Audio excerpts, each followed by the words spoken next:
আসসালামু আলাইকুম। কেমন আছেন সবাই? আশা করি সবাই ভালো আছেন। আমি অনেক ভালো আছি। দেশ এবং দেশের বাইরে যে যেখানে আছেন সবাইকে ভালোবাসা ও অভিনন্দন।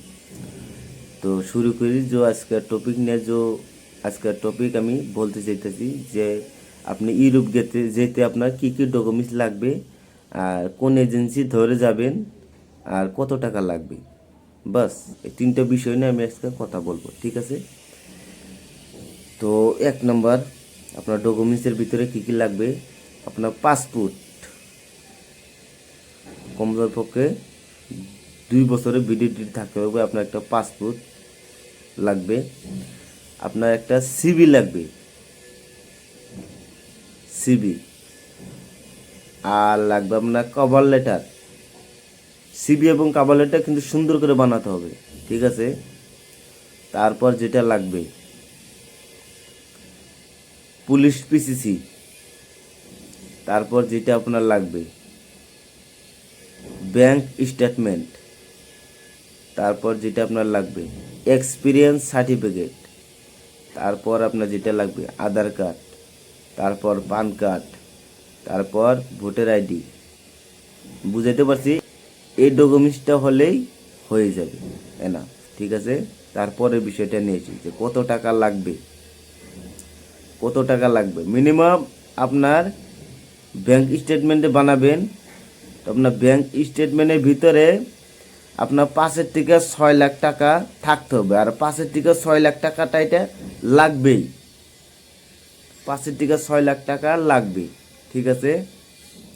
তো তারপরে বিষয় নিয়েছি যে কোন এজেন্সি ধরে আপনি যাবেন। মূল কথা তো এ নেই, কোন এজেন্সি আপনি ধরে যাবেন, কার থ্রুতে যাবেন আপনি। আপনার টাকা জলে ভাসিয়ে দিবেন না। আমি বলছি যে মেহনতের টাকা, মেহনত করে টাকা রোজগার করতে হয়, কত কষ্ট। আর আমাদের মধ্যবিত্ত ছেলেদের কত কষ্ট। 5 লাখ 6 লাখ টাকা অনেক টাকা আমাদের কাছে, ঠিক আছে? তো এত টাকা আমরা খরচ করে ইউরোপ যাব, তো মনের আশা নিয়েই যাব।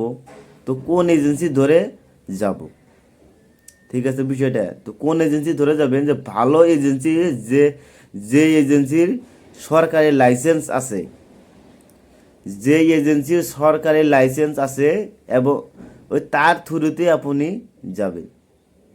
আর আজুবাজু এই ইউটিউবাররা কইতাছে যে 1.5 লাখ টাকা বিষয় দিমু, 2 লাখ টাকা বিষয় দিমু।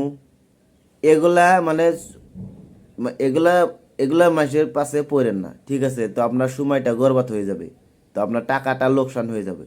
তো আমি যেটা বলতেছি যে যে এজেন্সির লাইসেন্স আছে ওই এজেন্সিতে আপনি কাজ করেন, যেতে পারবেন, ঠিক আছে? আর আপনার কোয়ালিফিকেশন সার্টিফিকেট, এটা কিন্তু লাগবে। আপনার যোগ্যতা কি, এটা কিন্তু লাগবে। আমি যেই যে ডকুমেন্টসের কথা বললাম সেই ডকুমেন্টস আপনি মানে রেখে দিবেন। এটা গেল বিষয়টা। তো সব বস্তু মিলিয়ে আপনি মোটামুটি 5 থেকে 6 লাখ টাকা রাখবেন। এই এই ডকুমেন্টসটি মানে আপনি জোগাড় করে নেবেন, ঠিক আছে? আর এজেন্সি, যে এজেন্সির লাইসেন্স আছে ওই এজেন্সি থ্রুতে যাবেন, অন্য এজেন্সি দিয়ে যাবেন না, নাহলে আপনার টাকাটা লোকসান হয়ে যাবে। টাকা দিবে না, পাসপোর্ট আটকে দিবে, অনেক সমস্যা হতে পারে, ঠিক আছে? তো এই ইউটিউবারদের কথা মানে শুনবেনই না। ইউটিউবাররা মানে আপনাদেরকে পটিয়ে পটিয়ে মানে টাকাগুলো নেবে, লাস্টে কাম না হলে বলবে যে আপনার রিজেক্ট মারছে, অমুক তমুক আং বাং করে আপনাকে ভুলিয়ে দিবে। আর আপনার সাথে দেখা করবো না, ফোন উঠাবে না, এরকম হয়ে যাবে।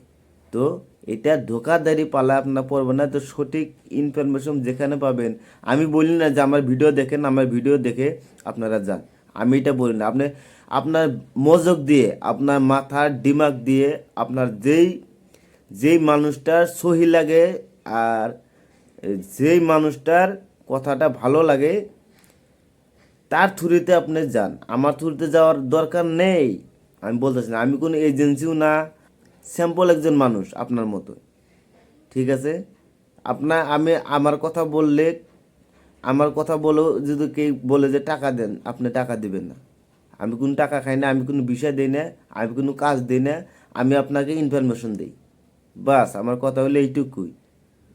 তো ইনশাল্লাহ আমি বিষয়টা আপনাদেরকে, আপনারা ভালো করে ভিডিওটা টেনে টুনে দেখবেন, ঠিক আছে? আমি এর ভিতরে কিন্তু সব কথাগুলোই কিন্তু আমি আমি বলে দিছি। আর আজকাল যেটা হয়েছে ইউটিউবে সব কথাই মানে বলা যায় না। হ্যাঁ, ঠিক আছে। তো আপনারা মানে মনের ভাষাই বুঝে নিয়ে, ঠিক আছে? আজকের জন্যে বাই বাই, টেক কেয়ার, আল্লাহ হাফিজ।